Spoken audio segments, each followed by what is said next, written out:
کہ رب کائنات نے فرمایا ما کان اللہ لیعذبہم وانت فیہم، وانت فیہم، سبحان اللہ، سبحان کہ جب تک آپ ان میں موجود ہیں اللہ تعالیٰ ان کو عذاب نازل نہیں فرمائے. سبحان اللہ خواجہ صاحب.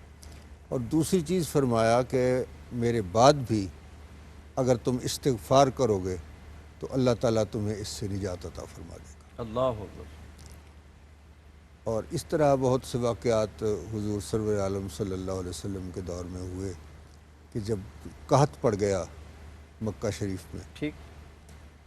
تو اس وقت کفار نے بھی، روسائے کفار نے حضور کی خدمت میں جا کر عرض کی جی کہ آپ دعا فرمائیں کہ بارش ہو جائے، اور حضور سرور عالم صلی اللہ علیہ وسلم نے دعا فرمائی اور بارش شروع ہو گئی. ٹھیک. اور بہت سی بارش ہوئی، لوگوں نے تمام اپنی ضروریات، تمام حاجات جو تھیں وہ پوری کی. بلکہ اس طرح کے واقعات حضور سرور عالم صلی اللہ علیہ وسلم کے حیات طیبہ میں بہت سے ملتے ہیں. ایک مرتبہ حضور نے کے ساتھ کافی سارے صحابہ تھے، ٹھیک. 500 صحابہ ساتھ تھے، اور پانی مختصر سا تھا جس سے حضور نے وضو فرمایا. اور جب دیکھا کہ صحابہ کرام کے لیے کوئی پانی نہیں ہے، پینے کے لیے بھی نہیں ہے، وضو کے لیے بھی نہیں ہے، تو حضور نے فرمایا جو پانی بچا ہوا ہے میرے وضو سے وہ لے کر آؤ.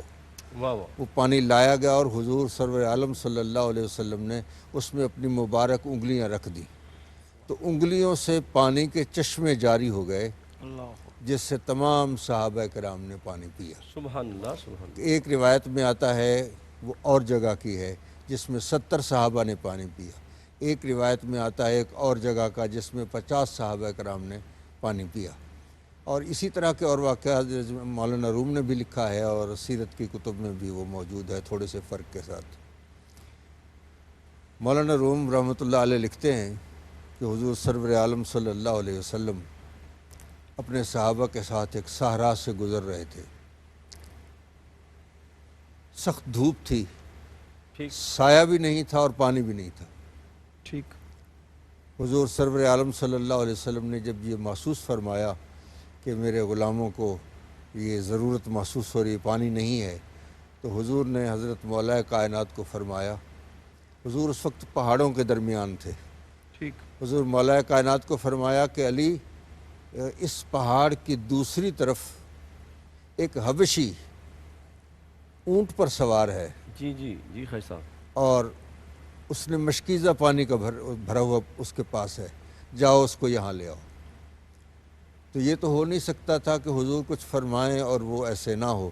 حضور مولا کائنات تشریف لے جاتے ہیں تو دیکھتے ہیں واقعی ایک حبشی ہے، اونٹ پہ سوار ہے، اس کے پاس مشکیزہ ہے. تو آپ نے فرمایا کہ چلو میرے حضور کے پاس. تو اس نے سوچا تو کہ میرا مالک تو ناراض ہوگا، مجھے دیر ہو جائے گی، مگر مولا کائنات کی آواز میں وہ دبنگ آواز تھی کہ جس کے پیش نظر اسے انکار کی گنجائش نہ رہی. اس کو لے کر سرکار کی خدمت میں حاضر ہوئے. حضور نے فرمایا مشکیزہ کھولو. جی. کھولا گیا، سب نے اس میں پانی پیا، وضو کیے، مشکیزہ خالی ہو گیا. اب حضور نے فرمایا مشکیزہ کو میرے پاس لاؤ. حضور نے اپنے دست کرم سے اس کا منہ باندھ دیا مشکیزے کا، اور باندھنے کے بعد مشکیزہ جیسے پہلے بھرا ہوا تو پھر اسی طرح بھر گیا. اللہ سبحان. اور حضور کے ہاتھ مبارک تر ہو گئے جی. پانی کے ساتھ. وہ تر ہاتھوں کے ساتھ حضور نے اس حبشی کے منہ پہ اپنا دست اقدس پھیر دیا تو اچانک اس کا منہ 14ویں کے چاند کی طرح چمکنے لگا. اور پھر آپ نے فرمایا کہ جاؤ اب جا کے اپنے مالک کے پاس یہ مشکیزہ لے کر جاؤ. وہ جب روانہ ہوا تو دور سے اس نے دیکھا، وہ انتظار کر رہا تھا اس کا مالک. اس نے کہا یہ میں نے اونٹ کو بھی پہچان لیا ہے، مشکیزے کو بھی میں نے پہچان لیا ہے، لیکن یہ جو اوپر بیٹھا ہوا ہے یہ کون ہے؟ یہ تو میرا وہ غلام نہیں ہے. جب قریب آیا تو اس نے کہا تم کون ہو؟ اس نے کہا میں وہی تمہارا غلام ہوں. اس نے کہا وہ تو حبشی تھا اور تیرا چاند تو چمک رہا ہے چہرہ. تو اس پر مولانا روم لکھتے ہیں کہ اس نے جواب دیا کہ دیدام صدرے و بدرے گشتام. میں نے ایک ایسے صدر کو دیکھا ہے کہ اس کے دیکھنے سے میں بدر 14ویں کا چاند بن گیا ہوں. اور صاحب فضل و قدر گشتام، میں صاحب فضل اور صاحب قدر ہو گیا ہوں. تو تو اس نے کہا پھر ہمیں بھی لے کر چلو، جی اساں بھی جانا جھوک پنل دی، واہ واہ واہ تو سبحان ان کو اللہ۔ ساتھ لے کر وہ سارا خاندان، سارا قبیلہ ان کیا کا خوبصورت مشرف کیا با خوبصورت اسلام۔ بات ہے جی۔ ناظرین محترم دیکھیں یہ سرکار دو عالم کے وجود کی کتنی برکتیں ہیں۔ خواجہ صاحب نے جہاں سے بات شروع کی تھی کہ سرکار کے وجود کی برکت سے جس طرح سابقہ امم پر عذاب آیا، صفحہ ہستی سے مٹ گئے، ان کے چہرے بدل گئے، اور جناب سرکار کے وجود کی برکت ہے کہ اب وہ اس طرح عذاب نازل نہیں ہوگا۔ میں قبلہ ڈاکٹر صاحب چاہوں گا اس کو ذرا مزید آپ کھولیے گا۔ جی دیکھیں، دو چیزوں کی طرف قبلہ خواجہ صاحب نے اشارہ کیا۔ ایک تو یہ ہے کہ نبی کریم صلی اللہ علیہ وسلم تشریف فرما ہیں تو عذاب نہیں آئے گا، وعدہ ہے ما کان اللہ لیعذبہم وانت فیہم، اور اس سے اگلے حصے میں ہے جس میں ہے کہ وما کان معذبہم وہم یستغفرون، کہ اگر وہ استغفار کریں گے تو عذاب سے بچ جائیں گے، اللہ کے لیے زیبا نہیں ہے۔ اور تیسری جگہ یہ ہے جس میں اللہ تعالیٰ نے ارشاد فرمایا وما کان ربک لیہلک القری، کہ اللہ کی شان کے زیبا نہیں ہے کہ وہ کسی بستی کو عذاب میں ڈالے اور ہلاک کرے، کب کہ جب ان کے بسنے والے وَأَهْلُهَا مُصْلِحُونَ وہ اصلاح کے عمل کے اوپر گامزن ہوں، یعنی خود اپنی بھی اور سوسائٹی کی بھی۔ تو ان تینوں چیزوں کو اگر ساتھ ملائیں تو پھر سوسائٹی عذاب سے بچ سکتی ہے۔ ایک نبی رحمت صلی اللہ علیہ وسلم کا وجود پاک ہے جس کی وجہ سے ہماری شکل مسخ نہیں ہوتی، خسف نہیں ہوتا، دھنستے نہیں ہیں، وہ اس وجہ سے ہم بچے ہوئے ہیں۔ مزید بچنا ہے تو اس کے ساتھ استغفار ہے، لیکن استغفار انفرادی ہے۔ اگر آپ استغفار کریں یا میں استغفار کروں اور ساتھ والا برائی میں مبتلا ہو، ہم ان کو نہیں روکیں گے تو پھر بھی عذاب آئے گا۔ وہ اصلاح والا عمل بھی پیش نظر رہنا چاہیے، جہاں یہ تینوں چیزیں اکٹھی ہو جاتی ہیں، نبی کریم صلی اللہ علیہ وسلم کی موجودگی کا شعور کامل، اور دوسرا اللہ کی ذات کی بارگاہ میں استغفار، اور تیسرا اصلاح کے لیے کوشاں رہنا۔ یہ تین چیزیں مل جائیں تو پھر انسان عذاب سے بچ سکتا ہے۔ ڈاکٹر صاحب یہ بڑی کمال بات آپ نے کی ہے، دیکھیں نا قرآن پاک میں بھی آتا ہے ما یفعل اللہ بعذابکم ان شکرتم وکان اللہ شاکرا علیم۔ کتنی پیاری آیت کریمہ ہے کہ رب فرماتا ہے کہ میں تمہیں عذاب دے کے کیا کروں گا۔ واہ واہ واہ سبحان اللہ۔ یہ بڑی حقیقت ہے کہ یہ جو عذاب آتا ہے اللہ کے لیے تو زیبا نہیں ہے، وہ تو پسند بھی نہیں کرتا۔ اس نے جو اپنا تعارف کرایا ہے، جی کس سے کرایا ہے؟ بسم اللہ الرحمن الرحیم، سبحان اللہ، الحمدللہ رب العالمین الرحمن الرحیم۔ واہ واہ واہ، وہ کریم ہے، یا ایھا الانسان ما غرک بربک الکریم۔ عذاب جو آتا ہے یہ تو اسباب انسان خود اس کے بناتا ہے، جس کی وجہ سے عذاب آتا ہے، اللہ کو تو یہ پسند نہیں ہے۔ ٹھیک، بالکل اللہ اکبر۔ خیر صاحب، یہ ڈاکٹر صاحب نے جو ذکر کیا یہ مکافات عمل ہے کہ ہمارے گناہوں کی وجہ سے، ہماری سرکشی کی وجہ سے، اور پہلی قوموں پر بھی ایسے ہی ہوتا رہا کہ جب وہ اللہ کے حکم کی نافرمانی کرتی تھیں تو ان پر عذاب۔ تو یہ سلسلہ اب بھی ایسا ہے کہ اس وقت جو مصیبتیں یا عذاب یا ہمارے اوپر جو مسائل یا مشکلات آتی ہیں وہ کسی نہ کسی عذاب کی صورت ہوتی ہیں۔ جی آپ نے وجہ فرمایا، یہ ظاہر ہے ہمارے اعمال جب اس طرح کے ہو جائیں کہ ہم فحاشی، عریانی، یہ سب چیزیں جب بہت زیادہ فراوانی کے ساتھ ہو جاتی ہیں تو پھر اس صورت میں اللہ تبارک و تعالیٰ کچھ عذاب نازل فرماتا ہے، اور اس کی بہت سی تفصیل ہے، وہ میں انشاءاللہ عرض کرتا ہوں۔ اور ویسے خواجہ صاحب دیکھا ہے کہ یہ جو جزوی عذاب تو یقیناً آ جاتا ہے، لیکن جو عمومی سرکار نے جو وعدہ فرمایا ہے عمومی طور پہ جس طرح پہلی قوم پہ عذاب نازل ہوا تھا وہ اس طرح نازل نہیں ہوگا۔ ڈاکٹر صاحب قبلہ یہ جو مکافات عمل ہے، اور قرآن نے بھی کہا نا کہ ہم آپ کو آزمائیں گے وَلَنَبْلُوَنَّكُمْ بِشَيْءٍ مِّنَ الْخَوْفِ وَالْجُوعِ وَنَقْصٍ مِّنَ الْأَمْوَالِ وَالْأَنفُسِ وَالثَّمَرَاتِ۔ تو یہ جو چیزیں آتی ہیں تو یہ انسان کے جو سیئات ہیں وہ مٹتے چلے جاتے ہیں، اس پہ ذرا روشن ڈالیے۔ جی اس میں دیکھیں نا دو تین پہلو ہمیں سامنے رکھنے چاہیے۔ ایک تو یہ کہ اللہ تعالیٰ نے پورا چارٹ دیا ہے، یہ نہیں کہا کہ اب تم ایمان لے آئے تو اس کے بعد آزمائش نہیں آئے گی، نہیں، بلکہ 6 چیزیں بیان کی جن کی طرف آپ نے تذکرہ کر دیا، 5-6 چیزیں جو ہیں۔ اچھا، دوسرا رسالت میں آپ صلی اللہ علیہ وسلم نے اس کی وضاحت بھی فرمائی۔ کسی صحابی نے عرض کی آقا میں آپ سے بڑی محبت کرتا ہوں، آپ نے فرمایا پھر عذاب آزمائش کے لیے تیار ہو جا، اور ایسے آئے گی آزمائش جس طرح پانی اوپر سے نیچے کی طرف آتا ہے، ٹھیک ہے۔ اور پھر آپ نے فرمایا کہ سب سے زیادہ آزمائشیں انبیاء پر آتی ہیں، اور پھر درجہ بدرجہ جو ان کے راستے پر چلتا ہے ان کے اوپر آزمائشیں آتی ہیں۔ اور آپ نے ایک اصول دے دیا، یبتلی الرجل علی حسب دینہ، ہر آدمی کو اس کے دین کے مطابق آزمایا جاتا ہے۔ جو دین میں سخت ہوگا تو اس کی آزمائش بھی سخت ہوگی. جو ڈاکٹر صاحب کمزور کہتے ہیں ہوگا نا یہ شہادت گہے الفت میں قدم رکھنا ہے.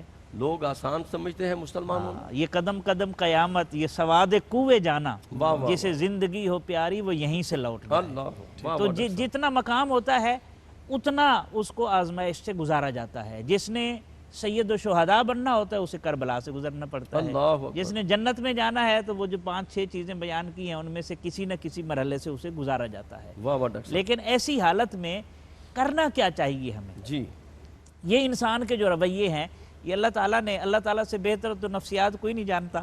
مثلا ایک جگہ اللہ تعالیٰ نے ارشاد فرمایا وَإِذَا أَنْعَمْنَا عَلَى الْإِنسَانِ، جب ہم انسان پر انعام کرتے ہیں تو وہ پھر غافل ہوتا ہے. أَعْرَضَ وَنَأَىٰ بِجَانِبِهِ، پھر وہ رخ موڑ کے اللہ سے رخ موڑ کے خالق سے منہ موڑ کے چل پڑتا ہے. وَإِذَا مَسَّهُ الشَّرُّ، جب اس کو پھر آزمائش آ جاتی ہے فَذُو دُعَاءٍ عَرِيضٍ، پھر لمبی لمبی دعائیں مانگنے میں لگ جاتا ہے. اسی طرح ایک جگہ پر اللہ تعالیٰ نے ارشاد فرمایا، یہ سورہ حامیم سجدہ کی آیت تھی. دوسری ہے سورہ بنی اسرائیل کی وَإِذَا مَسَّهُ الشَّرُّ كَانَ يَئُوسًا، اللہ اکبر. جب آزمائش آتی ہے انعام آتا ہے تو رخ موڑ کے چل پڑتا ہے، اور جب آزمائش آتی ہے تو پھر مایوسی کی حد تک چلا جاتا ہے. اس لیے حکم دیا کہ اللہ کی رحمت سے کبھی مایوس نہیں ہونا چاہیے. واہ واہ. وہ احمد ندیم قاسمی کا شعر ہے، کار دریا میں بھی آ نکلے گی سورج کی کرن، واہ واہ. مجھ کو آتا نہیں ہے محروم تمنا ہونا. واہ واہ واہ. بہت خوبصورت ڈاکٹر صاحب نے وضاحت فرمائی ہے. خیر صاحب قبلہ دیکھیں بڑی خوبصورت بات میرے کریم آقا کا فرمان ہے، ام المومن سیدہ عائشہ صدیقہ سے مروی ہے. آپ فرماتی ہیں کہ بندہ مومن کو اگر کانٹا بھی چبھے، کانٹا بھی، تو اللہ پاک اس کا ایک گناہ معاف کرتا ہے، ایک درجہ بلند کرتا ہے. اچھا یہ کیسے تعین ہوگا کہ یہ عذاب ہے یا یہ آزمائش ہے؟ جی دیکھیں، مسلمان کے کچھ فرائض ہیں. ٹھیک. حدیث پاک میں آتا ہے کہ جب تم کوئی برائی دیکھو تو اس کو ہاتھ سے روکو. اللہ اکبر. اگر ہاتھ سے نہیں روک سکتے تو زبان سے روکو. زبان سے نہیں روکتے تو کم از کم دل سے تو برا سمجھو. ٹھیک ٹھیک. اور یہ اضعف الایمان ہے، یہ ایمان کی کمزور سب سے ترین کم قسم درجہ. ہے. ٹھیک ٹھیک. یہ حدیث پاک ہے، اس کا یہ ترجمہ جو میں نے عرض کیا ہے یہ علماء کرام کے ہاں یہ ترجمہ ہے. صوفیاء کرام نے اس کا کچھ اور ترجمہ کیا. سبحان اللہ سبحان اللہ. انہوں نے فرمایا کہ ایک آدمی برائی کو ہاتھ سے روکنا چاہتا ہے، ایک زبان سے روکتا ہے، اور ایک برائی کو دل سے برا سمجھتا ہے. آپ اس کو کہتے ہیں کہ ایک کمزور ترین قسم ہے. اللہ وہ تو مضبوط ترین قسم ہے. اگر کسی برائی کو کوئی دل سے برا سمجھے تو یہ تو مضبوط ترین قسم ہے. ٹھیک ٹھیک. پھر وہاں سوال ہوتا ہے اگر یہ مضبوط ترین قسم ہے تو وذالک اضعف الایمان فرمایا گیا ہے کہ ایمان کی کمزور ترین قسم ہے. اضعف کا کیا کریں گے آپ؟ ٹھیک ہے. تو وہ فرماتے ہیں کہ اضعف جو ہے یہ ذوف سے بھی بنتا ہے اور زیف سے بھی بنتا ہے. واہ واہ واہ. خیسہ سبحان یہاں اللہ. جو اضعف الایمان ہے یہ ذوف سے نہیں بنتا جی بلکہ زیف سے بنتا ہے جی. کہ وہ دگنا چگنا. جیسے قرآن ہے نا واللہ یضاعف لمن یشاء، اللہ یضاعف بڑھا لمن دینا. یشاء. واہ واہ واہ. اور بعض اوقات تو یہ ذوف بھی بڑا کام دے جاتا ہے. اے ذوف مدد کر ہاں ہاں. در آقا پہ گرا دے، واہ واہ واہ واہ. دربان کہیں اٹھ کہوں اٹھا نہیں اٹھا جاتا. نہیں جاتا. واہ اور واہ. اس طرح کی جو صورتحال ہوتی ہے اس میں حضور سرور عالم صلی اللہ علیہ وسلم نے جو چیزیں فرمائی ہیں، ایک تو یہ کہ اس وقت اذان دی جائے. ٹھیک. حضور اللہ مولا اکبر. کائنات کرم اللہ تعالیٰ وجہ الکریم کو حضور نے جب دیکھا کچھ غمگین تھے تو حضور نے فرمایا علی کیا وجہ ہے، کیوں تم غمگین نظر آ رہے ہو؟ ایسا کرو جی کہ اپنے گھر والوں سے کہو کسی سے کہ وہ تمہارے کان میں اذان دے، واہ واہ. اس سے تمہارا غم جو ہے یہ دور ہو جائے گا. سبحان تو ایک تو اذان کا اور ایک استغفار کا، آیت کریمہ کا پڑھنا، یہ سب چیزیں ایسی ہیں سبحان کہ اللہ. جن کے پڑھنے سے یہ ہمارا جو ہے آزمائش ہے، عذاب ہے، ٹھیک. جو بہت بھی شکریہ. ہے اللہ تعالیٰ اس کو دور فرما دے. ناظرین محترم، قبلہ خواجہ صاحب نے اذان کی بات کی ہے اور ہم دیکھتے ہیں کہ کس کس موقع پہ اذان دینی چاہیے. ڈاکٹر صاحب سے پوچھیں گے انشاءاللہ. قلب و روح کو ذکر مصطفیٰ سے معطر رکھیں. ملاقات کرتے ہیں ایک وقفے کے بعد.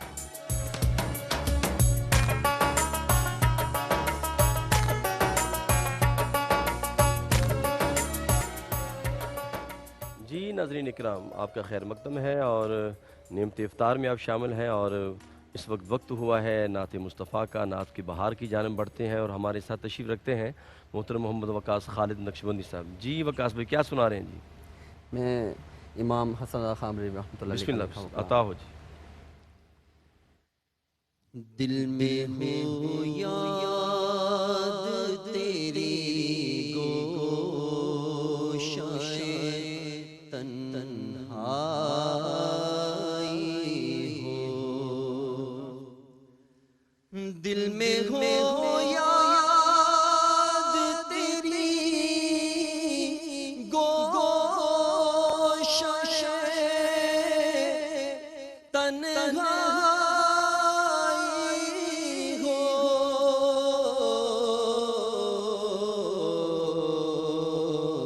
پھر تو خلوت میں عجب انجمن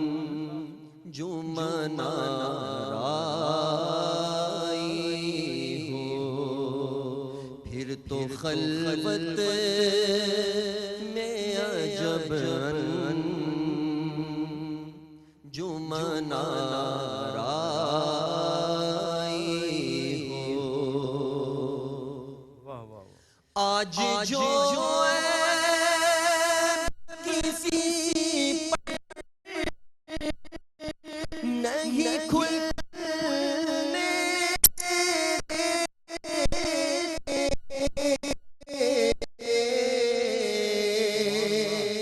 آج جو کسی پر نہیں کھلنے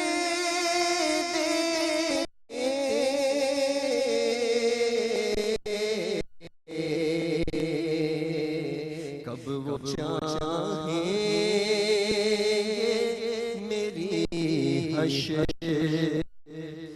میں رسوائی ہو، کب وہ چاہیں گے میری حشر میں رسوائی ہو، اور کبھی ایسا نہ ہوا ان کے کرم کے صدقے،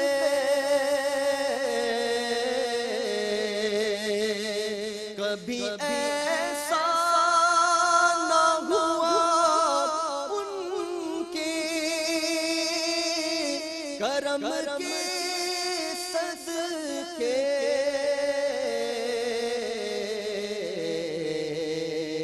کہ ہاتھ کے پھیلنے سے پہلے نہ بھیکائی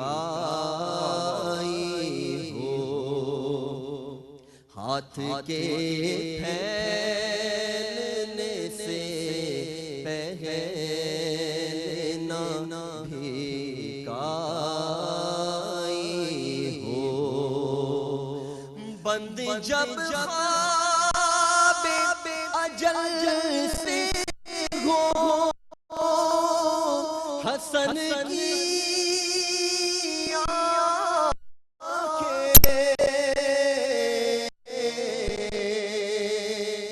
بند جب خواب اجل سے ہو حسن کی آنکھیں،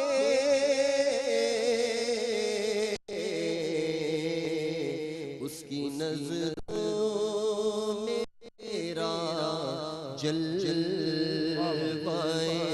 زیبائی ہو، اس کی نظروں میں تیرا جلوۂ زیبائی ہو، دل میں ہو یاد تیری گوشائے تنہائی ہو۔ ماشاءاللہ ماشاءاللہ سلامت بہت رہیے، بہت خوبصورت خوبصورت کلام، اور ماشاءاللہ بہت اچھا آپ نے سبحان اللہ۔ بڑا ڈاکٹر صاحب، حکمتیں مسلمانوں پہ جو آزمائشیں اور آ رہی ہیں یا آتی ہیں، اس کے پیچھے کیا عوامل کار فرما ہوتے ہیں اور اس کے اندر کیا حکمتیں پوشیدہ ہوتی ہیں؟ عوامل تو ہم ذکر کر چکے ہیں، تو اہل ایمان کے لیے کیا ہوتی ہیں. ایک بات تو ذہن میں رہے، حضرت شیخ عبد القادر جیلانی غوث اعظم رحمۃ اللہ علیہ کا بڑا خوبصورت فرمان ہے کہ اگر آزمائش اور مصیبت کے آنے کے بعد رجوع اللہ کی طرف ہو جائے تو وہ اہل ایمان کے حق میں آزمائش ہوگی اور نعمت ہوگی. یہ بھی اس میں حکمت ہے کہ بندہ جو ہے وہ پلٹ آئے اور اگر رجوع اللہ سے ہٹ جائے تو وہ عذاب بن جائے گا. اللہ اکبر. اس لیے یہ ایک پیرامیٹر ہے کہ آزمائش میں ہمارا رویہ کیا ہے. اس لیے صبر میں ہے کہ جب کبھی مصیبت آئے تو اس وقت جو بندہ ریئیکٹ کرتا ہے، فرسٹ جو ریئیکشن ہوتا ہے اس پر فیصلہ ہونا ہے کہ یہ صابرین میں شمار ہوگا یا شکوہ سنج لوگوں میں شمار ہوگا. حکمتوں میں حکمت تو یہ ہے کہ مکروہ چیز کو دور کرنے کے لیے آزمائشیں آتی ہیں. ایک بڑی مصیبت آ رہی ہوتی ہے، اس کو ٹالنے کے لیے چھوٹی مصیبت میں مبتلا کر دیا جاتا ہے. اللہ نے ارشاد فرمایا عسیٰ ان تکرہوا شیئا وہو خیر لکم. ہو سکتا ہے جسے تم ناپسند سمجھ رہے ہو اللہ نے اس کے اندر تمہارے لیے بھلائی رکھی ہو. دوسرا ہے کہ گناہوں کے کفارہ کے لیے حدیث پاک میں آتا ہے جب بندہ مومن کو کوئی بھی تکلیف پہنچتی ہے تو کانٹا بھی چبھتا ہے تو اس کے گناہوں کا کفارہ ادا ہو جاتا ہے. اور کئی ایسی بیماریاں ہوتی ہیں جو اسلاف ہوتے ہیں بزرگ معروف، وہ آخری عمر میں ایسی کیفیت میں ان کو ڈالا جاتا ہے، گزارا جاتا ہے کہ بالکل ان کو پاک صاف گزار کر جو ہے وہ اگلی دنیا کا سفر جو ہے وہ کرایا جاتا ہے. یہ بھی ایک حکمت ہوتی ہے. تیسرا یہ ہوتی ہے کہ مقام کی بلندی کے لیے، رفعت کے لیے. مثلاً کسی کا جوان بیٹا اللہ تعالیٰ نے لے لیا، حدیث پاک میں آتا ہے اللہ فرشتوں سے پوچھتا ہے تم نے میرے بندے کے جگر کا ٹکڑا لے لیا؟ تو فرشتے کہتے ہیں لے لیا. تو اس کا کیا ری ایکشن تھا؟ تو کہتے ہیں وہ تیری رضا کے اوپر راضی تھا اور صبر کر رہا تھا. اللہ فرماتا ہے میرے بندے کے لیے جنت میں ایک گھر بنا دو جس کا نام بیت الحمد رکھو. سبحان اللہ. کہ ایسی حالت میں بھی اس نے میری تعریف کی ہے. اسی طرح ایک اور چیز عبودیت کی صفت پیدا کرنے کے لیے جب دل سخت ہو جاتے ہیں، سنگ دلی بڑھ جاتی ہے، آنکھوں میں نمی ختم ہو جاتی ہے، گداز اور رکت کی نعمت چھن جاتی ہے، تو پھر آزمائش میں ڈالا جاتا ہے تاکہ وہ دل کی سختی جو ہے وہ دل کی نرمی میں بدل جائے اور آنسوؤں کے ذریعے سے زمین سیراب ہو. استقامت کے لیے بھی آزمائشیں آتی ہیں، اخوت ایمانی کے اظہار کے لیے بھی آتی ہیں کہ اگر ایک آدمی آزمائش میں ہے تو دوسرے کا رویہ کیا ہے. بنا کر فقیروں کا ہم بھیس غالب تماشائے اہل کرم دیکھتے ہیں. اور زندگی کی سب سے بڑی حکمت اس کی یہ ہے کہ زندگی کی ناپائیداری کا احساس بیدار کرنے کے لیے. تو یہ وہ مختلف جہتیں ہیں جو اہل ایمان کے آزمائشوں میں ہو سکتی ہیں. خواجہ صاحب صوفیہ کا مشرب میں چاہوں گا اس پہ ضرور آپ بیان فرمائیے. وہ مشکلات کو، مصیبتوں کو، آزمائشوں کو، ان کا دیکھنے کا انداز اور ہوتا ہے. اور جیسے ان کے حوالے سے بڑی معروف قول ہے کہ جب مل جاتا ہے تو تقسیم کر دیتے ہیں، نہیں ملتا ہے تو تب شکر کرتے ہیں. اور عام بندہ تو شکر تب کرتا ہے جب اس کو ملتا ہے. کچھ صوفیہ کے مشرب کے حوالے سے. حضرت امام زین العابدین علیہ السلام نے جب وہ گرفتار کیا گیا تو ہر وقت اللہ کا ذکر کرتے رہتے تھے. اور جب رہا ہو گئے تو انہوں نے رونا شروع کر دیا. کسی نے پوچھا کہ اس وقت تو آپ نہیں رو رہے تھے جب گرفتار تھے اور اب جب رہا ہو گئے تو آپ رو رہے ہیں. تو انہوں نے فرمایا جب میں گرفتار تھا نا تو میں اس کو ایک دفعہ پکارتا تھا تو وہ کئی مرتبہ جواب دیتا تھا. سبحان اللہ سبحان اللہ. اور اب چونکہ وہ کیفیت نہیں ہے میں تو اس کیفیت کو ڈھونڈ رہا ہوں، اس کو تلاش کر رہا ہوں. وہ جو لطف ہے نا اس چیز کا، وہ جو آسودگی چاہیں انہیں آسودہ کر، بے قراری کی لطافت مجھے تنہا دے دے. اور جس طرح ابھی ڈاکٹر صاحب فرما رہے تھے کہ اس میں جو لطف ہے، جو لذت ہے اس میں، صوفیہ کرام کے ہاں یہ آپ سب حضرات جانتے ہیں کہ اس ذات کی جو صفت ہے قہار بھی ہے، جبار بھی ہے. تو اس نے آخر اس کا بھی تو اظہار کرنا ہے نا کہ وہ قہار کس طرح ہے، وہ جبار کس طرح ہے. اس کے ظہور کے لیے بھی یہ آزمائشیں آتی ہیں. لیکن اس کا ترجمہ جو ہے علامہ نے بھی کہا کہ یہی صفات پھر صفات الہیہ ہیں جو انسان میں بھی موجود ہوتے ہیں. قہاری ہو، جباری ہو، قدوسی و جبروت، یہ چار عناصر ہوں تو بنتا ہے مسلمان. تو یہ قہاری اور جباری جو ہے اس ذات کی، اس پہ صوفیہ کرام نے اس کا بھی ترجمہ بیان کیا. وہ فرماتے ہیں کہ قہاری کیا ہے اس کی اور جباری کیا ہے. ایک بچہ ہے وہ کسی باریک دیوار کے اوپر چڑھ جاتا ہے، بلند دیوار پر، اور ناہموار دیوار ہے،